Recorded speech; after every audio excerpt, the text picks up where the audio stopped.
Story time of how I found out that my mom was actually my older sister. My older sister never really liked me as a child. We were never close. I never knew why, but I was guessing it was because of the 10-year age gap. But I'm pretty sure she hated me because she couldn't even look me in the eye. I cannot make this up. She would not look me in the eye. But she never really talked to my parents either. She kind of just kept to herself all the time. Sometimes I have vivid memories of when we were younger and she would always be arguing with my parents about something, and I always thought it had something to do with me. Well, I was right. It had everything to do with me because eventually my sister turned 18 and she moved out. For 2 years, I didn't talk to her at all. I honestly don't even think I had her number saved, and I'm pretty sure that she didn't have mine. Well, 2 years later, and I was 10 at the time, she reached out to me via social media. I'm not sure how she found my Instagram name, but it was just my name, so she probably just typed that in and found me. She DM'd me and told me that she wanted to talk about something very important and that she would like to talk over the phone. So we exchanged numbers and we called that same night. And she told me that when she was younger, my dad had taken advantage of her and gotten her pregnant and had me. If anyone's wanting to know how to get revenge on someone who spread rumors about you, listen to this story and it may come in handy. So I had a friend that we can call Miranda who was obsessed with me. I was genuinely friends with her, but she would never give me a break. I could not get a breather from her at any point in time. Everywhere I went, she went. And this girl would actually get so upset with me anytime I would go over to another friend's house. I knew she was really insecure and just trying to get attention, so I tried to be patient with her. However, one day I just could not take it anymore. I got into a massive fight with her over how overprotective she is. I literally said, "You are a stage 5 clinger." And in response, this girl ended up joining my basketball and softball team, which I've been on for forever. She told her mom that I was bullying her, which was a complete lie, but then her mom went to the coaches. She got me kicked off the team and then continued to spread rumors about me. I ended up losing my best friends and even my boyfriend over the rumors that she spread about me. So that's when I decided to get revenge. So I decided that I was going to send her over an apology gift with makeup in it, which was a mix of drugstore items and poison ivy. My brother recently moved in with us with his wife and 2 children. My husband and I own a big house on a farm, and with everyone working from home, we thought it would be a good chance to stay together as a family. I have 3 children, my eldest being 18 and my youngest being 13. It was amazing. Everyone got along just great. My sister-in-law and son especially got along together. They would always go running. Everything seemed normal until last month when my sister-in-law and son went on their run, but I was baking and I never saw them make any rounds around the farm, which was weird. I asked about it and they said they decided to hit the road. I thought nothing of it and everything seemed normal. They both have a really good bond. Yesterday I was coming from a friend's house early in the morning and the sun wasn't up yet and it was a little dark, but I saw that the cabin we have at the farm was open and the light was on. I thought maybe one of the employees had forgotten to lock it up, so I went to close the door and switch off the lights, and I got closer and I heard something. I took a peek and I saw my son and sister-in-law going at it. I didn't confront them because I was in shock. I still haven't told anyone what I saw and I don't know what to do. Should I confront them? Should I tell my brother? Should I tell my husband? I'm so confused.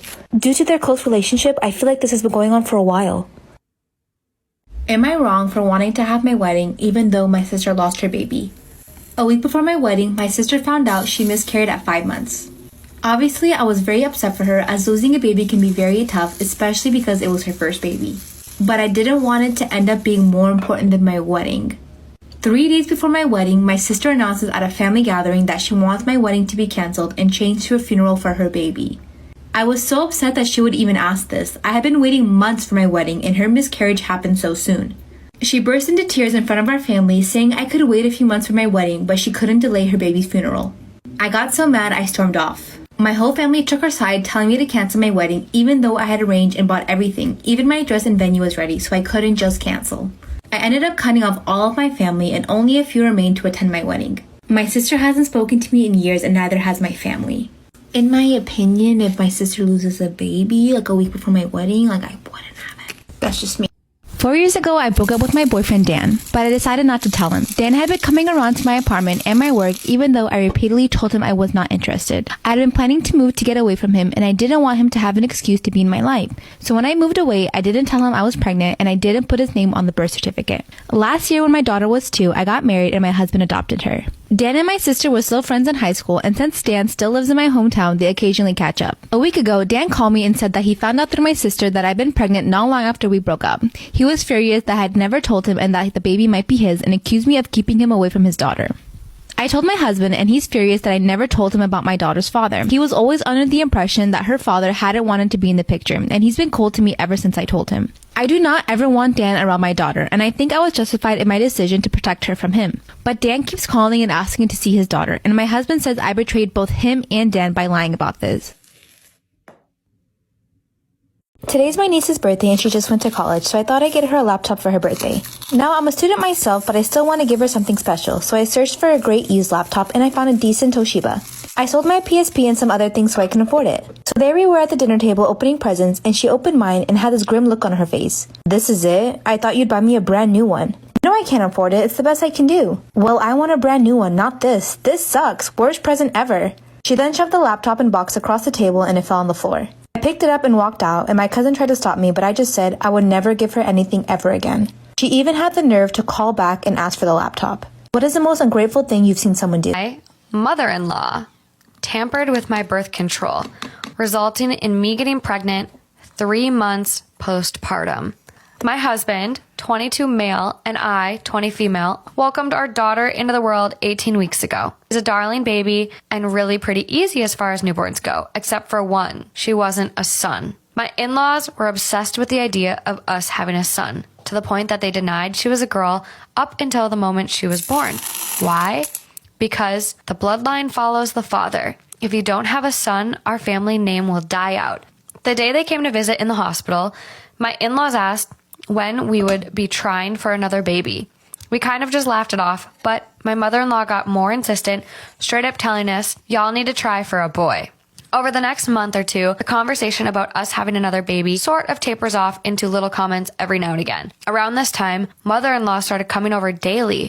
Story time of how I found out that my mom was putting our dad's ashes in our food. Yep, our mom would put our dead dad's ashes in our dinner. So basically, after my dad died, my mom showed zero emotion. It's like she really didn't care at all. Like she kind of wanted it to happen. His death was like an unsolved case, and nobody knows how he actually died. And now that I get to think about it, it might have been my mom, but I don't want to jump to conclusions. And if it was her and she sees this video, I don't want to end up like him. Anyways, back to the story. So about a month after he died, she would always post a picture of me and my brother's dinner with the caption, "You'll always be with them." Literally every single night. And honestly, nobody really caught on. All the comments were like, we're praying, this and that. Until one day I was just sitting on the couch and I look over and my mom was pouring something into the mashed potatoes. So I go a little closer and I see her pouring the ashes of my dad into our mashed potatoes. Listen, this story only gets 10 times worse, so like for a part 2. Hey, I can't be the only one. Who else knows people that have killed other people? Finally, something that I can actually relate to. So my grandma killed her mom, so she killed my great-grandma. It's kind of a crazy story, but back in the 90s, my grandma was over at her house giving her a bath. She was elderly, so my grandma was kind of in charge of taking care of her. During the bath, my grandma brought up the past about how she was abused as a child by one of her stepdads, and her mom then basically admitted to knowing about the abuse, but blamed her for it instead of the stepdad, which sent my grandma into a rage. She ended up drowning my great-grandma, and then after she was dead, instead of calling the police, she cut up her body into 8 different pieces, put them in garbage cans, filled the cans with cement, and then put these garbage cans in different storage units all throughout my hometown where I grew up. When the police were investigating, she lied and said my great-grandma was in Hawaii with this wealthy man she met and even faked letters from her. It's pretty crazy. My husband and I found out 2 months ago that we were expecting our first child. Last week, we officially announced it via text and phone calls to our friends and family. The next day at work, I found out that one of my coworkers had taken the photo of my sonogram I had sent them in the group text and posted it on her social media to fool her ex-boyfriend, who she broke up with a few weeks ago, into thinking she was pregnant. I never wanted my sonogram on the internet. I don't have a Facebook or an Instagram or anything like that, and I feel extremely uncomfortable that it's out there without me being able to control the audience of who was looking at it. When I had expressed to my coworker that I was upset, she said I was being, quote, dramatic, and I'm just looking for something to be upset over because I'm pregnant. She said she covered up the identity information and that it was only up for a few hours, and she told her ex-boyfriend the truth after making him sweat for a bit. Half of my friends are saying that I overreacted and it's just a harmless joke, while the other half says she completely stepped over the line. Are pregnancy hormones making me more upset about this than I should be? Now, I'm sure many of us have encountered little shits in supermarkets. Kids running around, knocking things over, being rude, but the worst are the biters. Today I was shopping in the grocery store when a biter got me. He broke skin too and I started bleeding. When I saw the blood on his teeth and the grin he had, the gears started turning and I got an idea. Made my eyes go wide and started screaming, shit, fuck, no. My good friend was there too and he instantly picked up on what I was doing. He started shouting, fuck, maybe he didn't get it. Shit. By now, the kid is scared shitless and starts crying, and instantly his mom appears out of nowhere and starts getting pissy at us for yelling at her kid. Here's the kicker. I look her straight in the eye and say, "Ma'am, get your son tested as soon as possible. He just bit me and I'm HIV positive." And now there's silence, not a peep in the entire store. Brat knows he just fucked up big time because his mom isn't defending his ass. He stares at me wide-eyed and I walk away from them to buy my groceries. All while blood is dripping from my calf, making a nice little trail on the floor. Just as we're about to leave, we start to hear the mom sobbing like the little she